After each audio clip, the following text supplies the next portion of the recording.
buenas noches, amados hermanos. Qué bueno estar nuevamente con ustedes.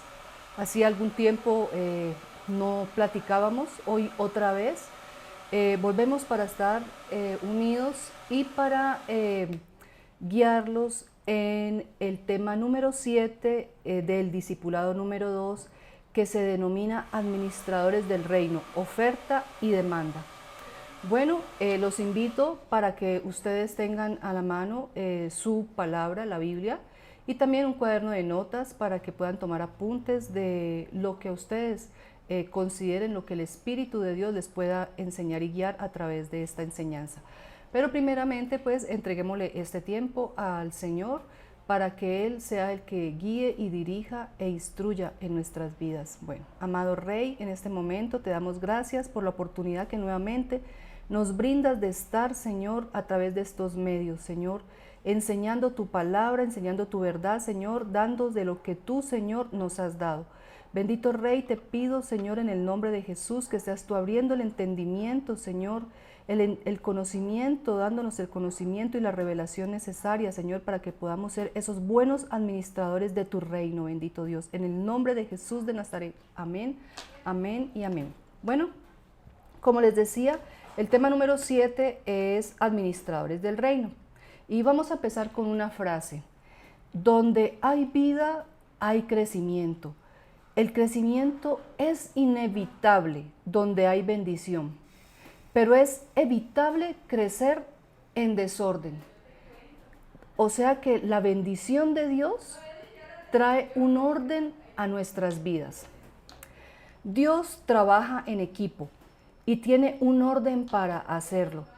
Debemos comprender el oficio de cada uno de nosotros dentro de la iglesia, tanto el del pastor como el de las ovejas. Veamos lo que dice la palabra en Efesios capítulo 4 del 11 al 16. Lo tienes también ahí en la diapositiva si quieres leerlo. Dice la palabra así: y Él mismo, o sea Dios, constituyó a unos apóstoles, a otros profetas, a otros evangelistas, a otros pastores y maestros, a fin de perfeccionar a los santos para la obra del ministerio. Entonces el pastor fue constituido por Dios para equipar a las ovejas de la iglesia, para que éstas hagan la obra del ministerio. Vemos que dentro de la economía de un país, el término demanda se refiere a la cantidad de bienes o servicios que se solicitan o se desean en un determinado mercado de una economía a un precio específico, mientras que la oferta hace referencia a la cantidad de bienes, productos o servicios que se ofrecen en ese mercado bajo unas determinadas condiciones. Entonces, cuando hablamos de administradores del reino de Dios, también debemos conocer cuál es la demanda de ese reino y cuál es la oferta de este reino. Dios nos llama a ser administradores de Él, o sea, Él nos llama sus mayordomos. En el reino de Dios se demanda de nosotros. Veamos qué se demanda. Hay 4 cosas que Dios demanda en su reino de parte de nosotros. Se nos demanda, primero, trabajar. Segundo, funcionar en equipo. Tercero, establecer líneas de autoridad y sujetarse a ellas. Cuarto, demanda que ser hallados responsables o dignos de confianza. Vamos a ver cada una de estas demandas que Dios hace en su reino. Entonces, vamos con el primero. Trabajar. La bendición de trabajar es para todos. No es solamente para unos, es para todos los que asisten a una congregación. Mira lo que dice la palabra en Génesis 2, del 8 al 15. Lo puedes leer en la diapositiva. Dice así: después Dios el Señor plantó un jardín en la región de Edén, en el oriente, y puso allí al hombre que había formado. Hizo crecer también toda clase de árboles hermosos que daban fruto bueno para comer. En medio del jardín puso también el árbol de la vida y el árbol del conocimiento del bien y del mal. En Edén nacía un río que regaba el jardín y que de allí se dividía en 4. El primero se llamaba Pisón, que es el que da vuelta por toda la región de Ávila, donde hay oro. El oro de esa región es fino y también hay resina fina y piedra de ónice. El segundo río se llama Gihón y es el que da vuelta por toda la región de Cus. El tercero era el río Tigris, que es el que pasa al oriente de Asiria. Y el cuarto era el río Éufrates, cuando Dios el Señor puso al hombre en el jardín de Edén para que lo cultivara y lo cuidara.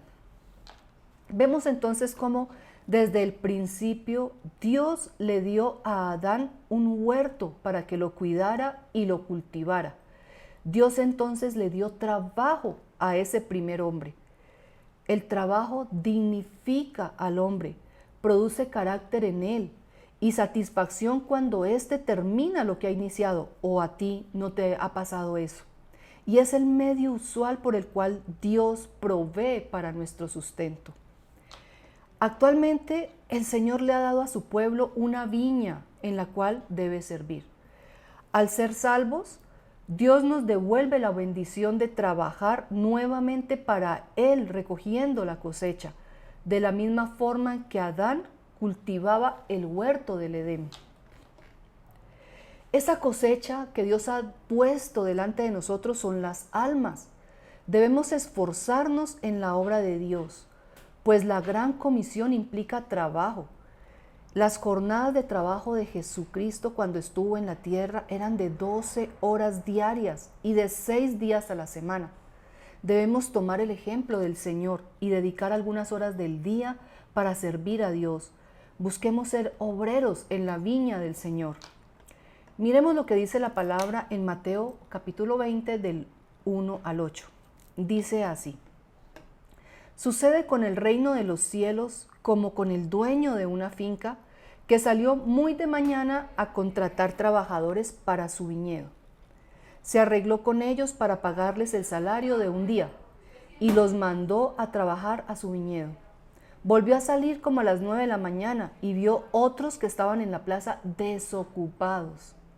Les dijo: vayan también ustedes a trabajar a mi viñedo y les daré lo que sea justo. Y ellos fueron.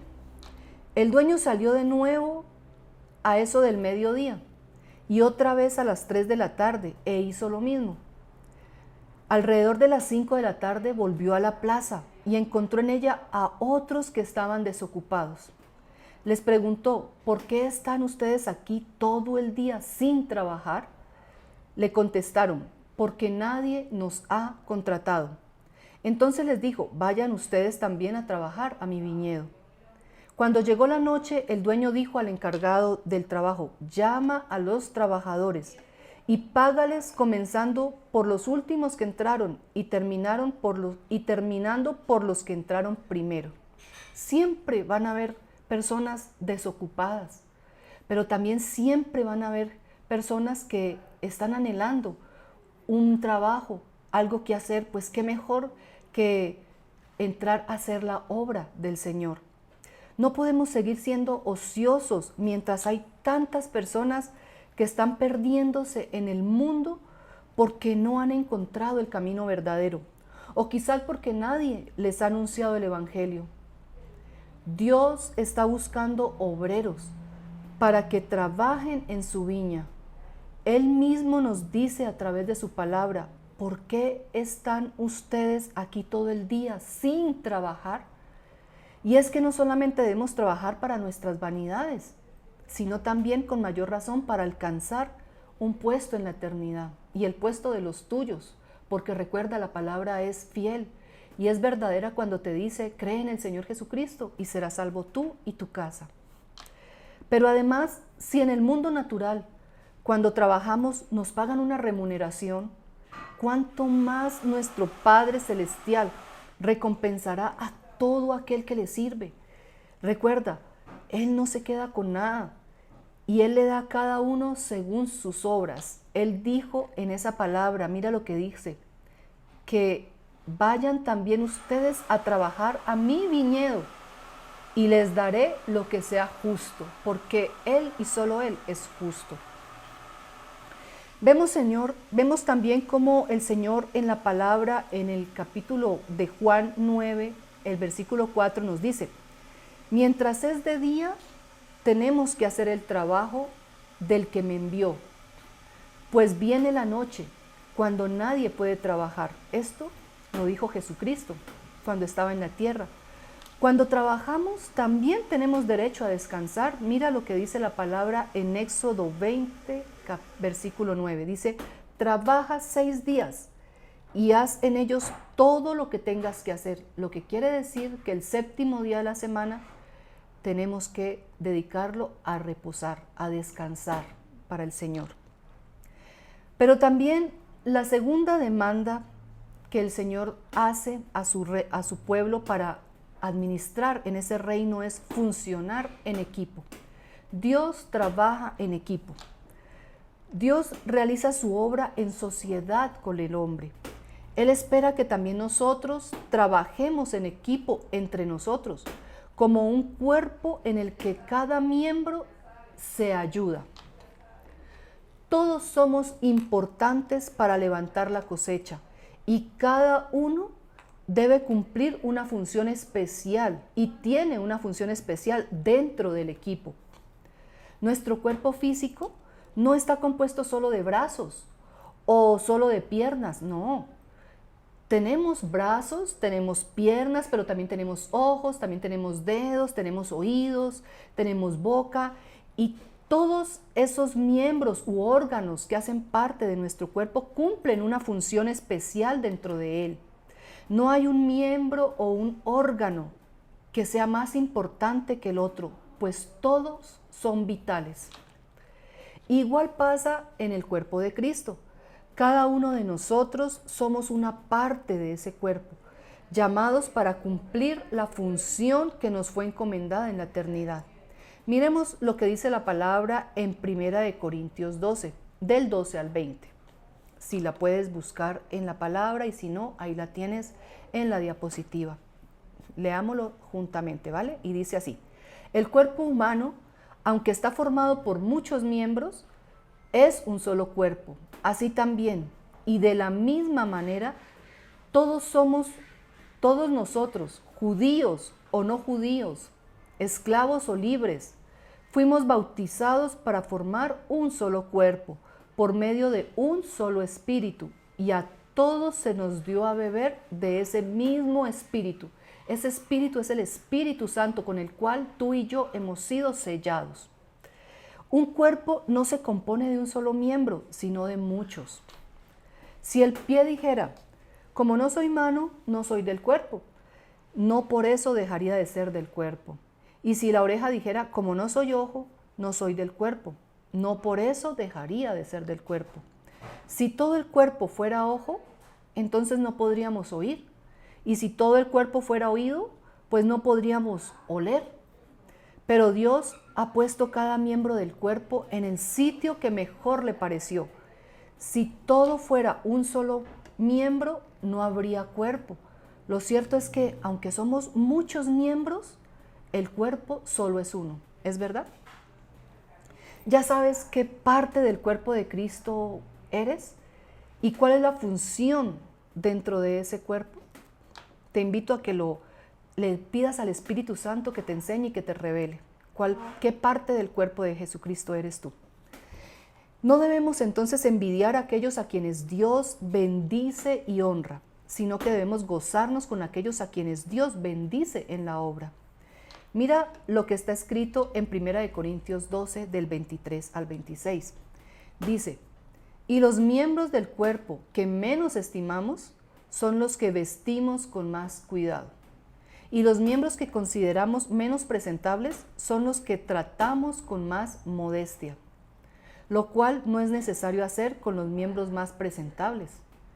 Dios arregló el cuerpo de tal manera que los miembros menos estimados reciban más honor, para que no haya desunión en el cuerpo, sino que cada miembro del cuerpo se preocupe por los otros. Si un miembro del cuerpo sufre, todos los demás sufren también. Y si un miembro recibe atención especial, todos los demás comparten su alegría. Así lo estableció el Señor, de modo que ¿quiénes somos nosotros para no seguir sus instrucciones ni para seguir su ejemplo, verdad? Bueno, la tercera demanda en el reino de Dios es establecer líneas de autoridad y sujetarse a ellas. Dios establece primero autoridades. Siempre que Dios va a hacer una obra en equipo, comienza estableciendo la autoridad que la va a presidir. Antes de iniciar su obra, Dios establece las autoridades a quienes les da la visión y son los responsables de transmitirlas al pueblo, al cuerpo de Cristo. A través de ellos, Dios prueba quiénes en su pueblo se sujetan y quiénes de ellos son rebeldes, a quienes puede usar y definitivamente a quienes no. Tomamos ejemplos de la palabra a través de estos que te voy a decir. Primero Dios creó a Adán y luego formó a Eva. Primero Dios llamó a Abraham y luego de él salió el pueblo de Israel. Primero llamó Dios a Moisés y luego Dios sacó al pueblo de Israel de Egipto a través de este hombre. Primero Dios levantó a Josué y después a través de este hombre llevó al pueblo de Israel a la conquista de Canaán. Trató primero con David y luego estableció el reino de él que él deseaba para Israel a través de este hombre. Levantó a Nehemías y a través de este hombre fue que se llevó a cabo la reconstrucción del templo. Primero vino Jesús y luego somos nosotros, su iglesia. Entonces, en la iglesia es igual. Primero Dios trata con el pastor y luego nace la congregación. Hasta que el pastor no cree, no nace aquella iglesia gloriosa que Dios desea establecer en esta tierra. Vemos la cuarta demanda de Dios en su reino y es ser hallados responsables o dignos de confianza. Somos administradores de Dios. No basta con tener bendición y multiplicación, hay que tener organización. Si no nos mantenemos en el orden debido, aquello que es de bendición puede llegar a tornarse en una maldición, en algo malo. Los siervos de Dios somos administradores y mayordomos del Señor y debemos ser hallados, por tanto, fieles. ¿Cómo va Dios a darte algo, a poner algo en tus manos si no te halla fiel? ¿Tú lo harías? ¿Tú pondrías algo en manos de alguien a la cual no le tienes confianza? Creo que no, ¿no es cierto? Vemos lo que dice la palabra en 1 Corintios 4, del 1 al 2. Y dice: ustedes deben considerarnos simplemente como ayudantes de Cristo, encargados de enseñar los designios secretos de Dios. Ahora bien, el que recibe un encargo debe demostrar que es digno de confianza. Vemos esa misma palabra en otra versión. Mira lo que dice: así pues, tengamos los hombres por servidores de Cristo y administradores de los misterios de Dios. Ahora bien, se requiere de los administradores que cada uno sea hallado fiel. Todo administrador está puesto para hacer crecer el patrimonio de su Señor. Y el patrimonio del Señor, el patrimonio de Dios son las almas. Y eso es lo que Él quiere, que llevemos todas esas almas que están necesitadas de la verdad a Él, a sus pies. No debemos dejar entonces que el éxito sea una casualidad. Bueno, veamos ahora cuáles son los pasos de una buena administración, porque para tener a cabo una buena administración tenemos que también seguir unos lineamientos. Para servir a Dios debemos realizar unos pasos. Los pasos de una buena administración, los cuales son: primero, la planificación; segundo, la organización; tercero, la ejecución; y cuarto, la supervisión o el seguimiento. Entonces vamos a ver unos ejemplos a través de los cuales vemos cómo Dios lleva a cabo estos pasos. Vamos con el primero. Dios es un buen planificador. Miremos lo que dice la palabra en Gálatas 4:4. Él dice: pero cuando se cumplió el tiempo, Dios envió a su Hijo que nació de una mujer sometido a la ley de Moisés. Entonces vemos cómo Dios envió a su Hijo cuando vino el cumplimiento del tiempo que Él había previsto, no antes, sino cuando Él consideró era el tiempo. Vemos también en Efesios 2:10, lo puedes mirar ahí o leer en la diapositiva, dice así: pues es Dios quien nos ha hecho. Él nos ha creado en Cristo Jesús para que hagamos buenas obras, siguiendo el camino que Él nos había preparado de antemano. Entonces, vemos cómo Dios ha preparado de antemano esas buenas obras en las que debemos andar. Vemos también lo que dice la palabra en Jeremías capítulo 29, el versículo 11. Grábate este capítulo. Yo sé los planes que tengo para ustedes, planes para su bienestar y no para su mal, a fin de darles un futuro lleno de esperanza. Yo, el Señor, lo afirmo. Entonces miremos cómo Dios tiene planes y son planes de bien para nosotros. O sea, Él ha planificado la historia de nuestras vidas dentro de la historia de Él. Entonces tenemos que también ser asimismo buenos planificadores dentro del reino de Dios, y no solamente dentro del reino de Dios, sino dentro de nuestra vida cotidiana. Nosotros también debemos planificar nuestro trabajo en la visión. Pero vemos también que la segunda fase de una buena administración es ser organizado. Dios es organizado. ¿Quién más que Él, verdad? Vemos lo que dice la palabra en Juan 6, del 4 al 10. Dice la palabra: entonces Jesús subió a un monte y se sentó con sus discípulos. Ya estaba cerca la Pascua, la fiesta de los judíos. Cuando Jesús miró y vio la mucha gente que lo seguía, le dijo a Felipe, uno de sus discípulos: ¿dónde vamos a comprar pan para toda esta gente? Pero lo dijo por ver qué contestaría Felipe, porque Jesús mismo sabía bien lo que había de hacer. Felipe le respondió: ni siquiera el salario de 200 días bastaría para comprar el pan suficiente para que cada uno recibiera un poco.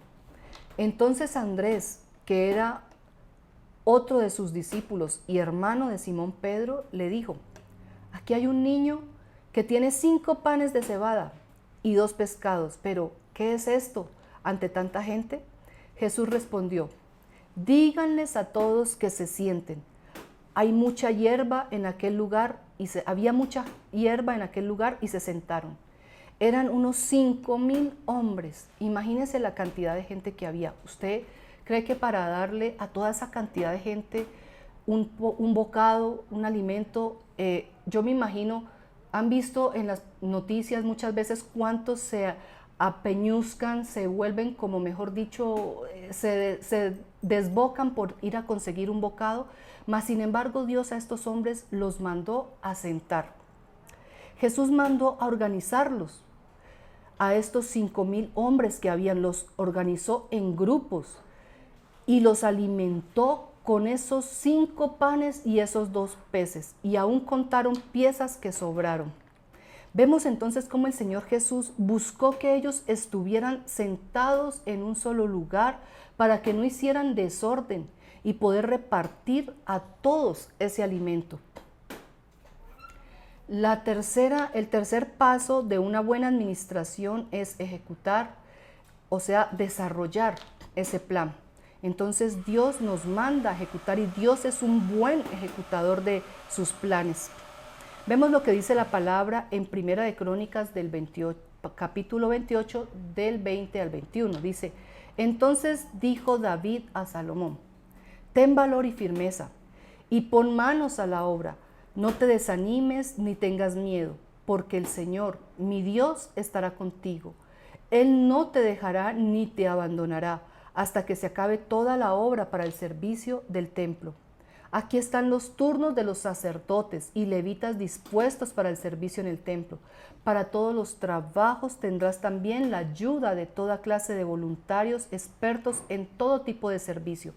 Y los jefes y todo el pueblo estarán a tus órdenes. Entonces, David, ese hombre que fue hallado conforme al corazón de Dios, dio las instrucciones a su hijo Salomón de cómo llevar a cabo la obra de la construcción del primer templo. Entonces, vemos cómo Dios a través de David le da esas instrucciones a Salomón para que desarrolle y lleve a cabo esa obra. También vemos otro ejemplo en Mateo 28, el versículo 19, y dice así: vayan pues a las gentes de todas las naciones y háganlas mis discípulas, bautícenlas en el nombre del Padre, del Hijo y del Espíritu Santo. Esa fue la encomienda de Jesús a nosotros, su pueblo, antes de él irse. Él nos dejó el mandato de ejecutar la gran comisión, que es rescatar las almas para él. Bueno, la última acción de una buena administración es supervisar o hacer el seguimiento. Y Dios supervisa y hace el seguimiento a sus obras. Entonces vemos lo que dice la palabra en Mateo 25, del 14 al 19. Dice: sucederá también con el reino de los cielos como un hombre que, estando a punto de irse a otro país, llamó a sus empleados y les encargó que le cuidaran su dinero. A uno de ellos le entregó 5,000 monedas, a otros 2,000, a otros 1,000, a cada uno según su capacidad. Entonces se fue de viaje. El empleado que recibió las 5,000 monedas hizo negocio con el dinero y ganó otros 5,000 monedas. Del mismo modo, el que recibió 2,000 ganó otras 2,000, pero el que recibió 1,000 fue y escondió el dinero de su jefe en un hoyo que hizo en la tierra. Mucho tiempo después volvió el jefe de aquellos empleados y se puso a hacer cuentas con ellos. ¿Tú crees que ese que por hacer más hizo menos fue y escondió esas 1,000 monedas para que no se le perdieran tal vez? ¿Hizo bien? No. Dios, el Señor Jesucristo, lo reprendió.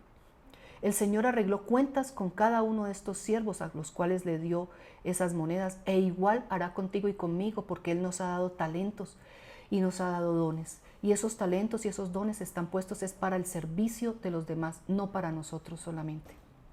¿Será que tenemos excusa ante el Señor cuando la misma palabra nos dice que Él nos da de acuerdo a nuestras capacidades? Delante de Él no podemos buscar pretextos. Él supervisó también, vemos otro ejemplo, vemos cómo Él supervisó a 70 que envió a predicar. Miremos lo que dice la palabra en Lucas 10, del 17 al 20. Dice: los 72 regresaron muy contentos diciendo: Señor, hasta los demonios nos obedecen en tu nombre. Jesús les dijo: sí, pues yo vi que Satanás caía del cielo como un rayo. Yo les he dado poder a ustedes para caminar sobre serpientes y alacranes y para vencer toda fuerza del enemigo sin sufrir ningún daño. Mira bien, sin sufrir ningún daño. Pero no se alegren de que los espíritus los obedezcan, sino que sus nombres ya están escritos en el cielo. ¿Quieres que tu nombre y el de los tuyos esté registrado en el libro de la vida del Cordero? Entonces manos a la obra. Debes ejecutar la obra de Dios. Recuerda que Él está supervisando si estás dando fruto, es decir, que estás haciendo tú con los dones y con los talentos que Él te ha dado. Todos daremos cuenta ante Él en su venida de todo lo que hayamos hecho. Y si no quieres creerlo, mira lo que está escrito en la palabra en 2 de Corintios, capítulo 5, versículo 10. Dice así: porque todos tenemos que presentarnos ante el tribunal de Cristo, para que cada uno reciba lo que le corresponda, según lo bueno o lo malo que hayamos hecho mientras estábamos en el cuerpo. Debemos procurar crecer y formar parte de los equipos de ministración o discipulado que cumplen con estas funciones. Jesús mismo cumplió estos pasos de buena administración para salvarnos del pecado y de la muerte. Él planeó ganar el mundo y Él pagó el precio para lograrlo. Él organizó a los obreros para recoger la mies. Él ejecutó los planes enviándolos. Él los supervisó, como vimos en el pasaje anterior, cuando regresaron. El liderazgo, entonces, es para aquellos que están dispuestos a practicar estos requisitos. A menos que se esté dispuesto a trabajar organizadamente, no se puede optar por ser siervo de Dios. Este trabajo es para aquellos que lo desean y que lo desean hacer bien, con excelencia, porque es para Dios, no es para los hombres. Los siervos de Dios son administradores de las bendiciones del reino. ¿Tú te imaginas cómo será el reino de Dios? Es un reino donde es todo hermoso y es un reino eterno. Y debemos ser hallados entonces fieles en aquellos que hacemos. Bueno, esa era la parte de la demanda. Vamos ahora con otra parte muy corta que es la de los ofertantes. Ya como vimos anteriormente, oferta hace referencia a la cantidad de bienes o productos o servicios que se ofrecen en un mercado bajo unas determinadas condiciones. En el reino de Dios, todos tienen algo que dar o que ofrecer a otros. Cuando Pedro fue llamado, lo único que podía ofrecer eran peces y una barca, pues era pescador. Sin embargo, al ser salvo por Jesucristo y lleno del Espíritu Santo, pudo ofrecer mucho más que eso. Pudo ofrecer una vida eterna en Jesús, milagros, prodigios, sanidad, gozo y libertad. Veamos lo que dice la palabra en Hechos 3, del 2 al 6. Un día Pedro y Juan fueron al templo para la oración de las 3 de la tarde. Allí en el templo estaba un hombre paralítico de nacimiento, al cual llevaban todos los días, y lo ponían junto a la puerta llamada la Hermosa, para que pidiera limosna a los que entraban. Él estaba ya acostumbrado a vivir de las migajas que le daban. Cuando el paralítico vio a Pedro y a Juan que estaban a punto de entrar en el templo, les pidió una limosna. ¿Usted le pediría algo a alguien que no le va a dar o que sabe que probablemente no le puede dar nada? No, este hombre vio que Pedro y Juan tenían algo para darle. Entonces ellos lo miraron fijamente y Pedro le dijo, míranos. El hombre puso atención creyendo que le iban a dar algo. Pero Pedro le dijo, no tengo plata ni oro, pero lo que tengo te doy en el nombre de Jesucristo de Nazaret. Levántate y anda. Dicho esto, Pedro lo tomó por la mano derecha y lo levantó. Y en el acto mismo cobraron fuerza sus pies y sus tobillos. ¿Qué le ofreció Pedro a este hombre? La esperanza de caminar, de ser sano, de ser un hombre libre porque vivía esclavo, estaba limitado, estaba discapacitado. Estos hombres habían ocupado el tiempo en hacer algo más que oro y plata, y eso fue lo que dieron. Ahora ya tenemos más que ofrecer de lo que teníamos antes. Ellos le dijeron a este hombre, lo que tengo te doy. Si preparamos a personas que tengan algo más que dar, edificaremos la iglesia que Dios ha querido siempre. Jesús quiere que ofrezcamos más de lo mismo que hemos recibido. Eso es lo que estamos haciendo a través de estas enseñanzas. Por gracia hemos recibido, por gracia damos de eso que hemos recibido, de ese conocimiento, de esa verdad que nos ha sido impartida. Cuando andamos y nos afirmamos en los caminos del Señor, siempre vamos a pasar de demandantes a ofertantes. Cuando una persona viene a Jesús, viene con demandas, con necesidades, con carencias y espera que a través de la palabra, del tiempo, de la unción, sus demandas sean satisfechas. En el transcurso del caminar y de afirmarnos en el Señor, esas necesidades entran a ser suplidas por el mismo Dios, pero también por el Padre del alma, por ese pastor, quien es el que nos brinda ese afecto, esa confianza, esa seguridad, el que nos está animando, el que nos está enseñando, el que nos está exhortando, obvio, a través de la palabra y del Espíritu Santo para que podamos avanzar. Así, al consolidarnos y saciar nuestras necesidades, pasamos de ser esos demandantes con los que nosotros entramos a ser esos ofertantes, que somos los que ofrecemos, ¿qué tenemos para dar? Una de las tareas nuestras es enseñar a la gente para que aprendan a dar. Hay gente que posterga su restauración porque les gusta sentir lástima de sí mismas. Por esta razón, las iglesias están llenas de gente consumidoras y no productoras. Esto hace que los pastores tengan muchas cargas y muchos aficionados, pero muy pocos comprometidos en la obra del Señor. Ninguno puede hacer una obra si no tiene en mente una mente de ofertante. El Señor prometió al pueblo de Israel que los sacaría de Egipto y los llevaría a una tierra prometida.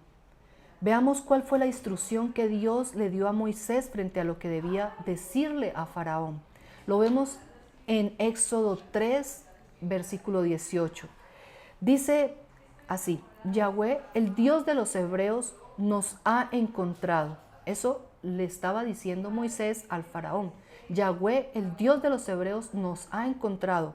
Por lo tanto, nosotros iremos ahora camino de 3 días por el desierto para que ofrezcamos sacrificios a Yahweh, nuestro Dios.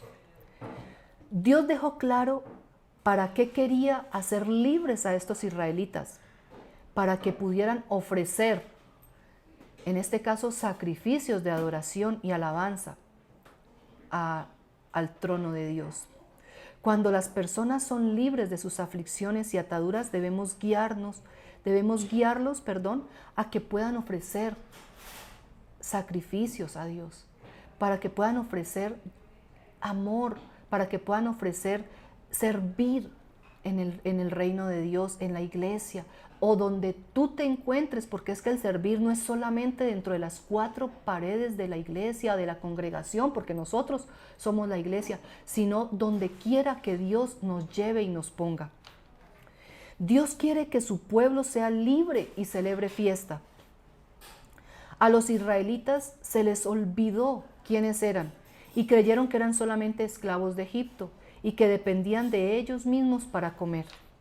Creyeron la mentira y por eso llegaron a tener mentes demandantes. Siempre estaban pidiendo, siempre estaban diciéndole y reclamándole a Dios para qué los había sacado de Egipto. Siempre estaban quejándose delante de Dios. Llegaron a pensar como esclavos. Para ellos era inconcebible la idea de ofrecer algo. Solamente pensaban en demandar. ¿Qué tiene Dios para darme? ¿Qué tienen para darme? Pero la realidad era otra. Fue a causa de la sabiduría de José, el hijo menor de Israel, que en tiempos antiguos pudo comer todo el pueblo de Egipto. No fue a causa de Egipto que comió Israel. Nosotros no estamos bien a causa del mundo. El mundo está bien a causa de nosotros, porque somos nosotros la bendición, somos nosotros la sal, somos nosotros la luz del mundo, somos nosotros los que le damos sabor a esta tierra insípida y llena de maldad, ¿verdad? El libro de Éxodo, en el capítulo 1, del 8 al 14, la palabra menciona que los egipcios necesitaban de la mano de obra del pueblo de Israel. Por eso el faraón se aprovechó de esto para oprimir aún más el pueblo de Dios, para que no se multiplicaran, e incluso llegó al punto de matar a los hijos varones. Esto quiere decir que Satanás tiene estrategias para que no nos multipliquemos y para que obviamente quedemos estancados en los propósitos que Dios tiene desde la eternidad para con nosotros. El faraón tenía su estrategia. Él decía, estos están ociosos. O sea, el pueblo de Israel está ocioso. Por eso se les ocurrió la idea de ser libres y hacer fiesta. Entonces, ¿qué hizo Faraón? Les puso más trabajo y los oprimió. Te invito para que leas ese capítulo, Éxodo 1, del 8 al 14. Entonces Faraón lo que hizo fue oprimirlos más a través de ponerles trabajos más pesados. De igual forma, el enemigo trata de meternos mentiras en nuestra cabeza, en nuestros pensamientos, para que no hagamos lo que Dios quiere y no le sirvamos. Siempre nos está poniendo la traba, siempre está poniéndote más trabajo en tus cosas, siempre está poniendo la zancadilla para que no podamos avanzar. El enemigo entonces mete a las personas en la cabeza que debemos darle a Dios solamente en el tiempo restante, en el tiempo de ocio, en el poquito tiempo que nos queda libre. Luego ataca eso poniendo más y más trabajo. Como resultado, ¿qué pasa? Los cristianos dedicamos menos tiempo a la obra del Señor.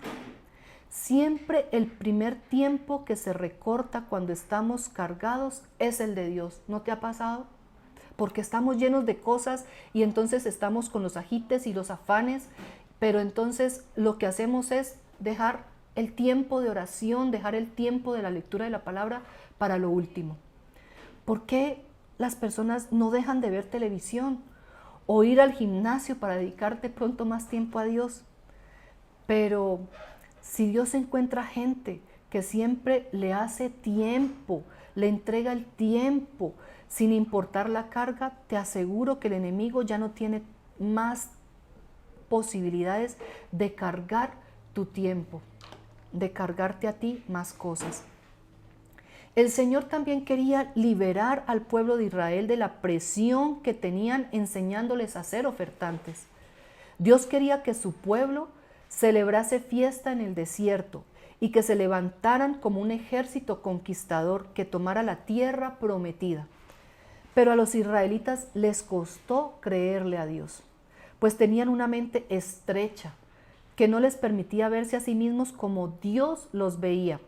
Por eso no le creyeron a Dios y quedaron postrados en el desierto. Muchos murieron en el desierto y no alcanzaron a ver la tierra prometida. Recordemos que fue la generación siguiente, esos chiquitos que empezaban a levantarse, los que alcanzaron la tierra prometida, los que no tenían esas mañas, los que no tenían esas limitaciones en sus cabezas. Tal es así que esa primera generación pues no alcanzó esa tierra prometida. Dios se disgustó de ver lo que Faraón hizo en la mente de ellos, cambiando su mentalidad en puros demandantes. Por eso lo primero que les dijo fue: sal y me ofreces. Porque Él tiene que cambiar nuestra mente. Dice la palabra, cambia tu manera de pensar y cambiará tu manera de vivir. Cuando eres transformado por el Espíritu Santo, puedes ofrecerle algo a Dios. Mientras más se ponga usted en la línea del que ofrece, más próspero será. Nosotros no somos del primer mundo, somos del otro mundo, somos parte de la eternidad, somos parte del pueblo de Dios, pues nuestra ciudadanía, está en los cielos, eso lo dice la palabra, de donde esperamos al Señor. Si tu mente piensa que eres del primer mundo, seguirás pensando como mediocre y no lograrás llegar a ser un conquistador. Si tú vas a ser obrero del Señor, tienes que tener mente de ofertante y persistir hasta que las cosas se materialicen. Yo quiero ser esa persona, esa mujer ofertante en el reino de Dios, porque Él me ha dado y yo quiero que tú también recibas, pero que también cuando tú recibas desde eso que Él te ha dado a otros que también están en la misma necesidad cuando tú llegaste a los caminos del Señor. Entonces, pues, digámosle a Dios y comprometámonos con Dios para que podamos ofrecer cada día más de lo que Él nos da. Eso era todo lo que te quería compartir. Que el Señor te bendiga, que el Señor te guarde y nos veremos en una próxima oportunidad. Que estés muy bien. El Señor te bendiga.